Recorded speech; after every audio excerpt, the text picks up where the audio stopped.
తిరుమల తిరుపతి దేవస్థానం విషయంలో రాజకీయంగా వాడుకునే ప్రయత్నం జరిగింది కానీ ఆ రాజకీయ అంశాన్ని అదే దేవుడు కంట్రోల్ చేశాడు.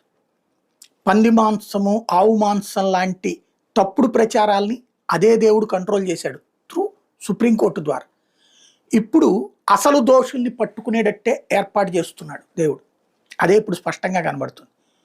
బోలే బాబా ఆశ్రమం, బోలే బాబా అనగానే సహజంగా హిందుత్వ సిద్ధాంతాలకు సంబంధించినటువంటి ఆశ్రమం కాబట్టి గొప్పగానే అనుకున్నారు. బోలే బాబా వాళ్ళు ఇచ్చే నెయ్యిలో తేడా ఉందని గతంలోనే బ్లాక్ లిస్ట్లో పెట్టింది. వైసీపీ హయాంలోనే బ్లాక్ లిస్ట్లో పెట్టారు. వాళ్ళు ఏం చేశారు తెలివిగా, కర్ణాటక ఆంధ్ర దగ్గర ఉన్నటువంటి 2 సంస్థలు ముందు పెట్టి వాళ్ళ చేతన నెయ్యి తయారు చేపిస్తున్నారు. నెయ్యి తయారు చేయడం ఏం లేదండి, ఇక్కడ పచ్చి అబద్ధాలు అర్ధసత్యాలతో జనాలు మోసం చేస్తుంది. ఏంటంటే